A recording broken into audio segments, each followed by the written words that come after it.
Recording.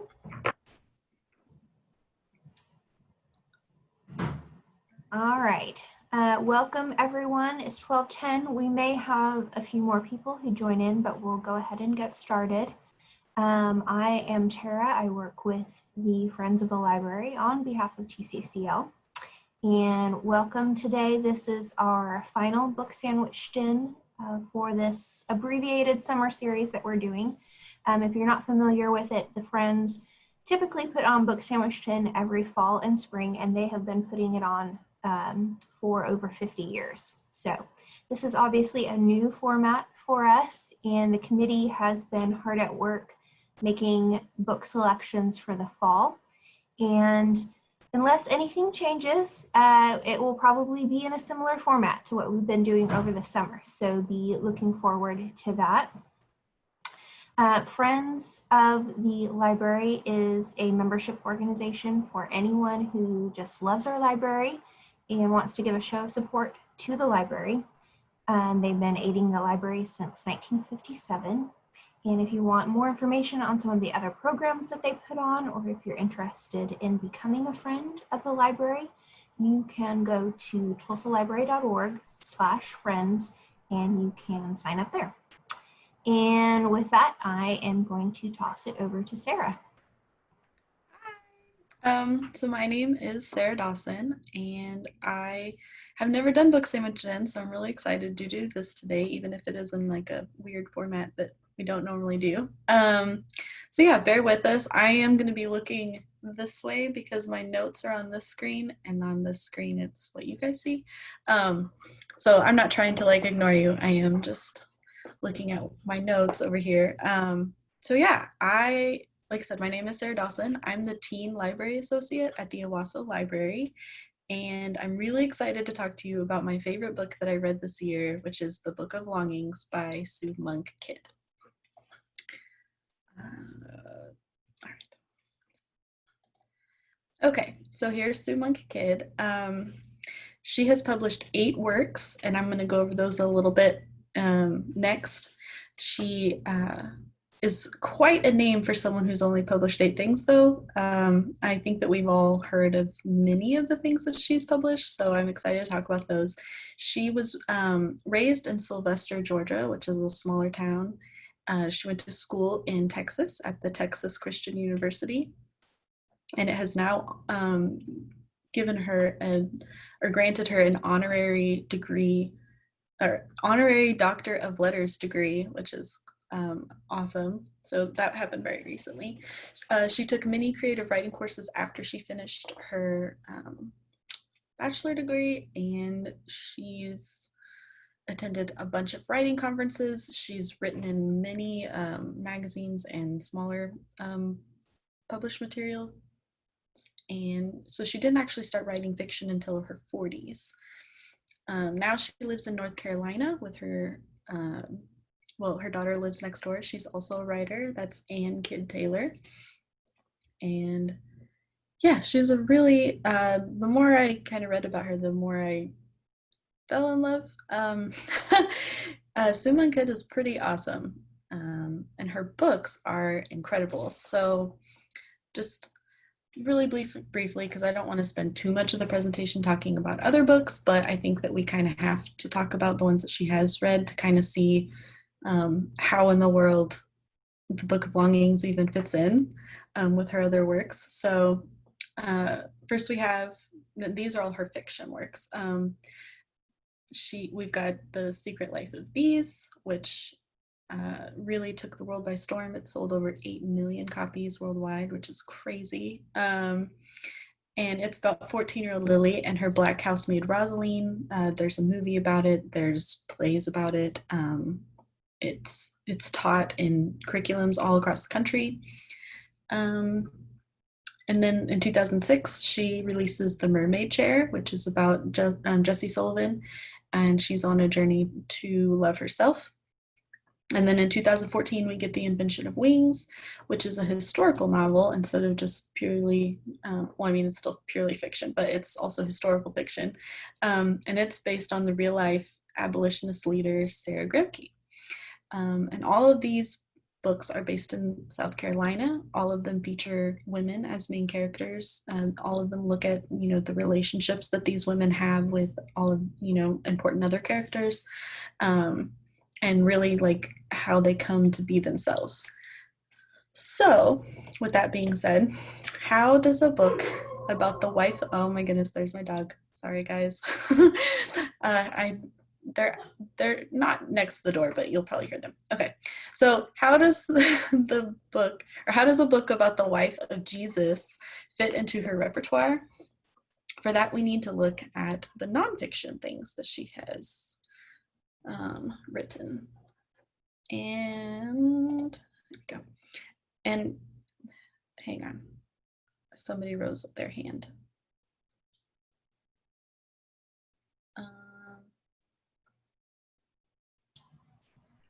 I'll grab that, Sarah. Okay. I'm like, oh, I don't know how to do that. Okay. Thank you, Krista. Anyway, so we really need to look at her nonfiction works in order to understand why in the world she would be interested in writing a book about the wife of Jesus. And so these are just looking at the covers and reading the titles here. You can see that she's pretty much a perfect candidate for writing this book. So in 1990, she publishes When the Heart Waits, which is a spiritual direction for life's sacred questions. She's been writing in Christian publications for decades. So she is kind of on the I don't want to say forefront, but she has been writing about women in the Bible for a very long time. So then in 1996, we get The Dance of the Dissident Daughter, which is I think this is almost as well known as The Secret Life of Bees. And this, of course, is her journey. This is her own journey from regular Christian tradition to the sacred feminine, or feminine is what she calls it. So really focusing on like women in the Bible, and not putting a bigger focus on women in the Bible. I'll say that. I don't want to say eliminating the focus of men, because that's not what she's trying to do. Just elevating the voices of the women in the Bible. And then in 2007, First Light is published, and it is actually just a compilation of all of her early writings. Or not all of them, but yes, he's very sweet. I would show you, but he's too attached to me, so he'll be too loud in here. But thank you, Jennifer. And thank you, Carissa, for handling that. Sorry, guys. He's just gonna bark this whole time. It's fine. Okay, so yeah, First Light is a compilation of all of her early Christian writings. And then in 2009, we have Traveling with Pomegranates, which is a memoir of sorts. She wrote it with her daughter. They went and visited all of these sacred places in Greece, Turkey, and France, and then they wrote a memoir about it, and it's very touching. It's very good. So yeah, to understand why she would write about the wife of Jesus, her nonfiction works really cover why that would even be something that she'd be interested in doing. Now, of course, anything that is about Jesus's wife in the past has been met with severe controversy. In recent memory, we have the Da Vinci Code. It claimed that the Vatican had secrets hidden, and they were basically hiding them so that no one would know that Mary Magdalene was the wife of Jesus. Of course, this was a work of fiction, but it was still met with extreme controversy. Some people loved it, and then a lot of people did not. And the Vatican also was not very happy with this book. But before that, we had The Last Temptation of Christ, and that's a film by Martin Scorsese. And this one had so much controversy around it that countries banned the film. And in France, they burned a theater to the ground. So people were super not happy with The Last Temptation of Christ, which also asserted that Mary Magdalene was the wife of Jesus. Now, more recently, and this is actually what gave Sue Monk Kidd the idea to write the Book of Longings, was in 2012, an ancient fragment of papyrus seemed to read, "Jesus said to them, my wife." and it has since then been determined to be a forgery, so it's not real. But she said that the idea was already in her head, and so she was going to go ahead and write this book. So what's unusual about the Book of Longings is that it doesn't have a whole lot of controversy surrounding it, despite being about the fictional wife of Jesus. And I don't know if that's maybe because it's a completely new character. The wife of Jesus in this book's name is Anna. She's not in the Bible.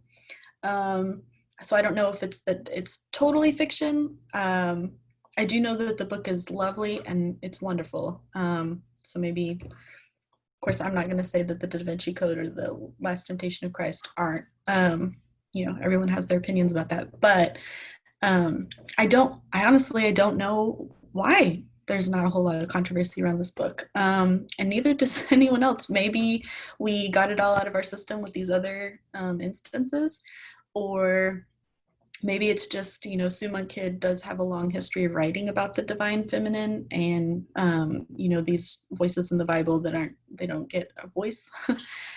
Also, her research for this novel is incredible. You really do feel like you're in that time period. She did 18 months of extensive research to make sure that she got all of these details correct. And it's also not about Jesus. He's in the book, but the book really is about Anna. So I guess maybe that's why there's not a lot of controversy. I do know that I want everyone to read this book because it's amazing. At least I think it's amazing. But yeah, it really is a story about a woman in that time period who got to witness these things. And I suggest that you read, there's an author's note at the back of the book that's really telling, because she does lay out, what kind of had to get moved around, because it is a novel. It's not narrative nonfiction. So some things got moved around to make the flow of the narrative go easier, and she does lay out exactly what she changed and what is for real. But she really didn't change a whole lot, so that's pretty cool. Okay, so let's talk about the book. Okay, I loved this book. I talked to everyone at my job, everyone in my family. It really is just lovely. It is her fourth work of fiction, and it came out April 21st this year. It is truly Anna's story, and it starts off in Sepphoris, which is where she lives. Her father is one of Herod's scribes. So this anyone who's familiar with any of the Bible stories know that this puts her really right in the middle of all that goes on with Jesus. So yeah, it takes place in Sepphoris, but it's divided into 3 different parts. So part 1 is Sepphoris, which is basically before she meets Jesus. Part 2 is Nazareth, which is when she's married to Jesus. And then part 3 is Alexandria, which is after Jesus. And I only use Jesus as like a dividing point in the novel because he is a very key figure in our history. So, and he is in it, but it really is Anna's story. I can't emphasize that enough. It really is the story of Anna, and her story is that she wants to have a voice. In fact, she has a habit of longing for things that typically are not within a woman's reach. But because her father is one of Herod's scribes, she knows how to read and write several languages. So she actually is educated and can do all of these things. But she is expected to leave all of this behind and then get married to an old widower for the benefit of her father. So her father, indulged her desire to learn and, to read and write, but he can't fathom how she would defy him in any way. Basically, he's like, I did this for you, now you owe me marriage to this man that doesn't like her and she does not like him. But then a chance meeting with Jesus changes the entire trajectory of her life. What really stood out to me in this book is there are just the way she writes the relationships of the characters, um, Anna is very close to her Aunt Yaltha and to her adopted brother Judas. And yes, and it is that Judas is her adopted brother. So again, this, really puts her in the right in the middle almost of the story, but it doesn't try to change the story. Suman Kid did not try to change what was written in the Bible or anything like that. She just found a way to insert a fictional character, which is what historical fiction is.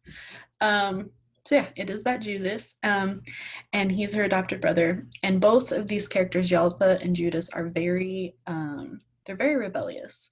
So Yaltha's a widow, I'm sorry, who she really speaks her mind, and she was born in Alexandria, and that's where she lived. But Anna's uncle, so her dad's brother, who's the oldest in the family and thus like the patriarch, he sent her to Sepphoris kind of as a punishment, so she can't go back home. And Yaltha is actually more of a mother to Anna than Anna's mother is. Anna's mother, and they don't have a very good relationship. And then Judas is her mother's nephew, so he's on the other side of the family, and he was adopted because both of his parents were killed by Romans. And as such, he hates the Romans, and he wants nothing more than the king of the Jews to return and kick all the Romans out. So while Anna's mother adores Judas, her father does not. And then, of course, she has a very close relationship with Judas. So there are so many really great relationships in this book, but I don't obviously want to give everything away. I want you to read it. So, but those are two really important ones in her life.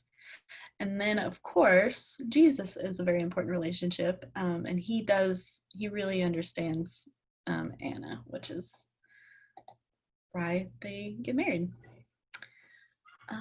Okay, so when I was reading this book, and while I was, doing research for this presentation, many people have compared it to The Red Tent by Anita Diamond. And I have not read this book, so if you have, please feel free to let me know what you thought about it, or, go ahead and type something in the little chat box, because I haven't read The Red Tent, but I will say that because so many people have compared it to the Book of Longings, it will be the next book I read. From what I understand, it's a story about Dinah, and she's a lesser known woman in the Bible, which fits right in with, what Suman Kid has been trying to do for a long time.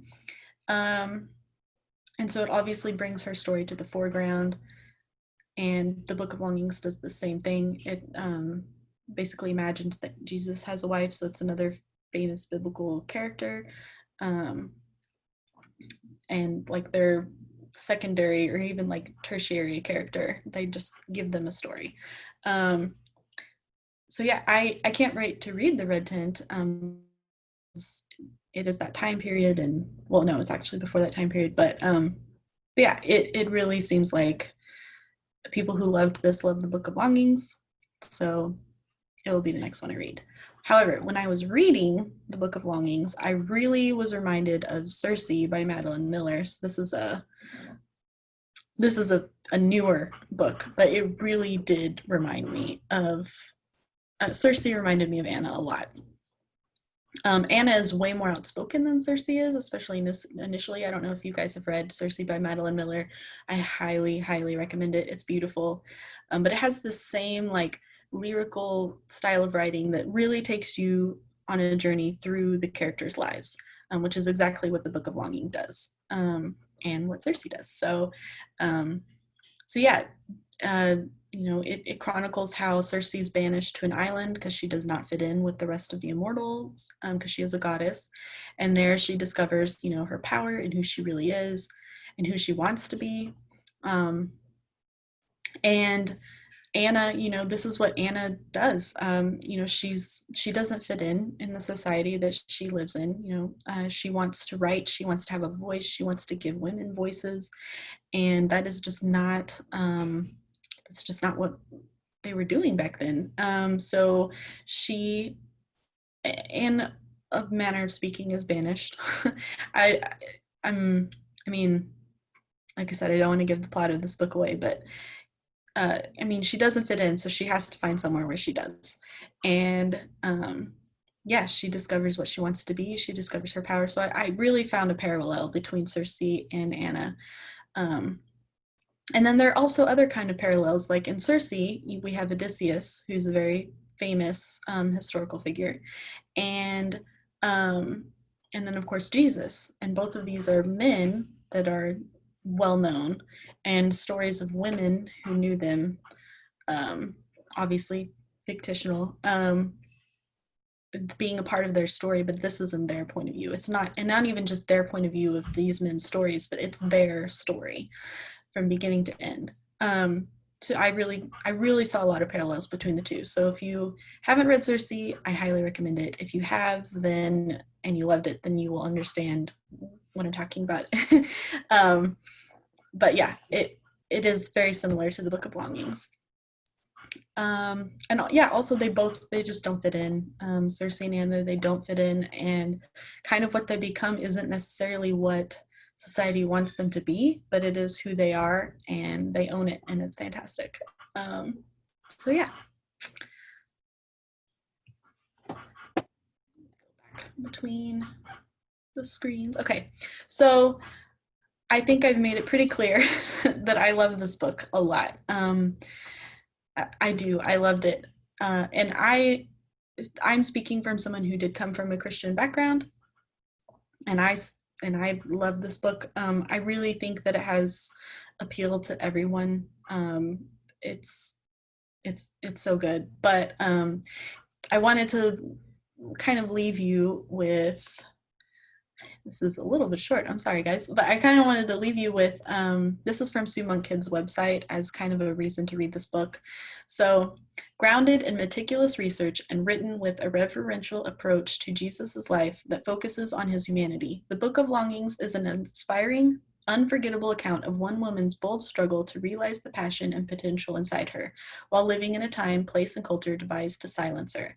It is the triumph of storytelling, both timely and timeless, from a masterful writer at the height of her powers. And this pretty much summarizes how I feel about this book. It's fantastic. So, yeah, did anybody have any questions? I don't see any in the box, but also I'm not very Zoom savvy, so. Yes, we haven't had any come in yet, but I do have a question. Okay.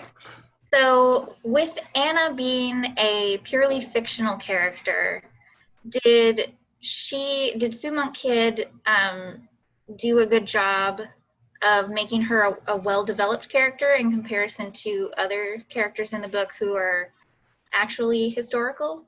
Yes. So, Anna, you come to know Anna, like, you know what she's going to do, you know what she's going to say. Like, she really is completely, fully developed.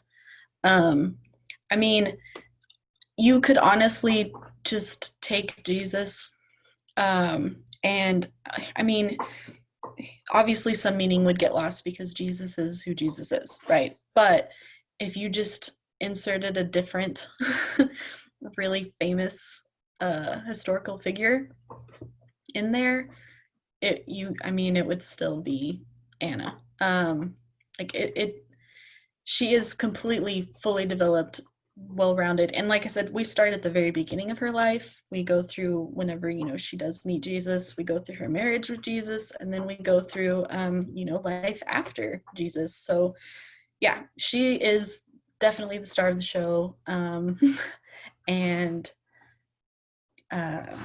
yeah, she really is well developed, and I love her. She's fantastic. Awesome. So if anybody else has any questions, go ahead and type those out in either the Q&A or the chat, and we will get to those. I also found it interesting that there wasn't a huge hoopla really about this book because of the one that happened when the Da Vinci Code came out. But I know the Da Vinci Code was wild. I mean, people were really mad. And like put that picture of the Last Supper because that was what was really, I think, upset a lot of people, was assuming that that was Mary sitting next to Jesus. And I mean, people had a lot of opinions, but over 50% of the people that have read this book on Goodreads have put 5 stars down.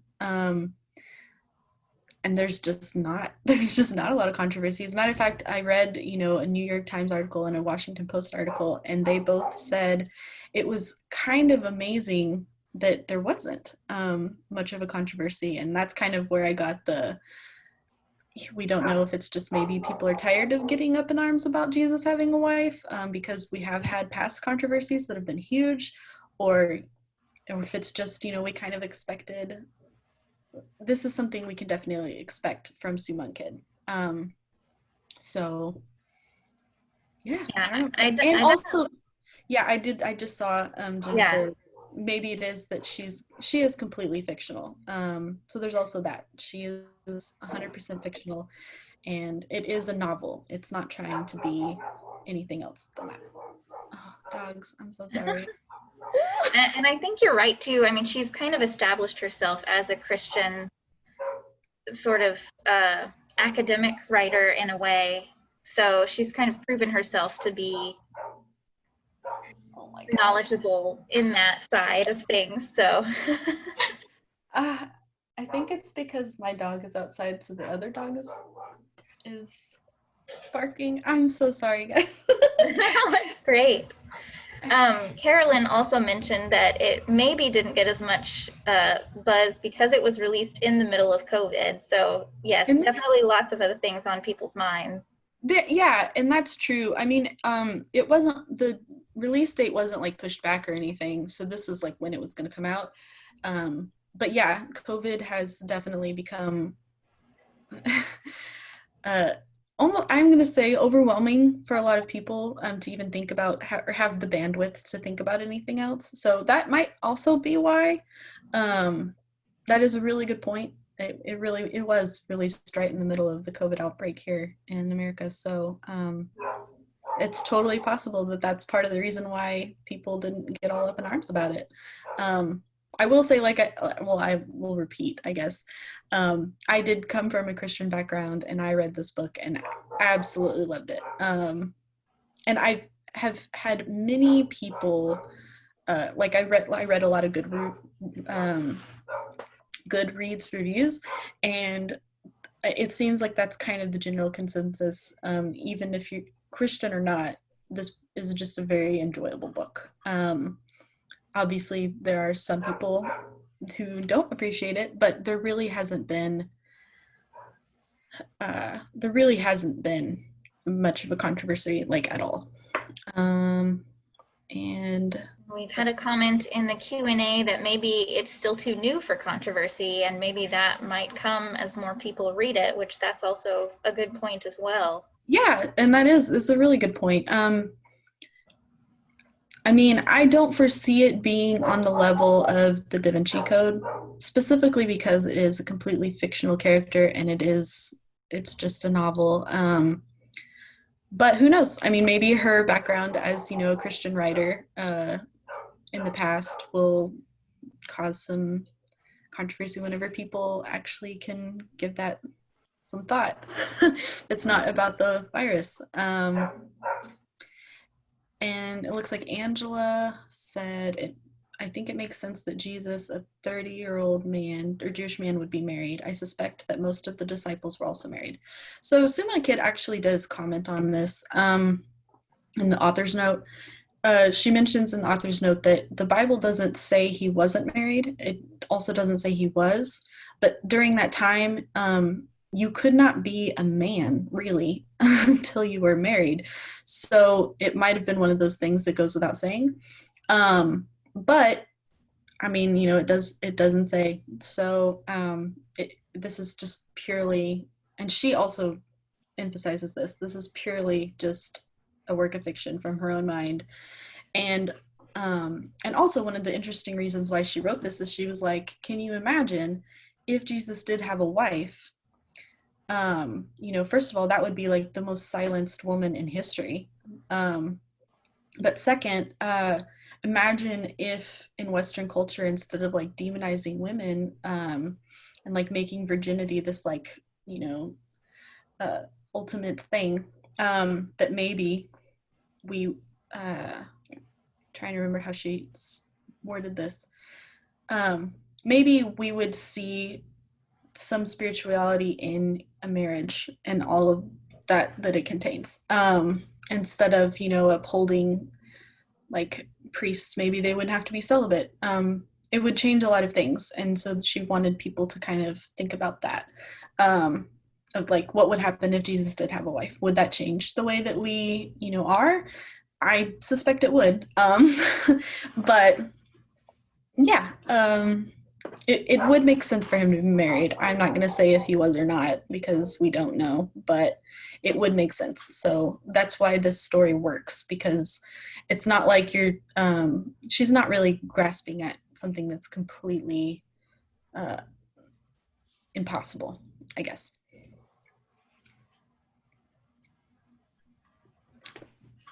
It looks like we've got several people who say they're on the wait list and they're very excited to get the book.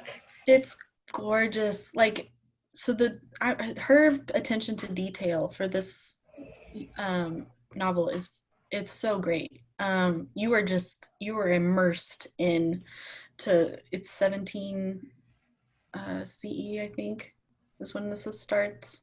So like you're in that time period, and it doesn't feel weird or clunky at all. You're just in it. And like I said, she spent 18 months researching just that time period. So it's a really, any historical fiction lover will enjoy this. It's very good.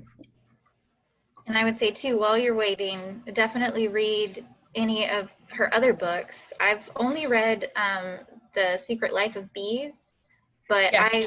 I really enjoyed that one. So definitely check that one out while you're on the wait list.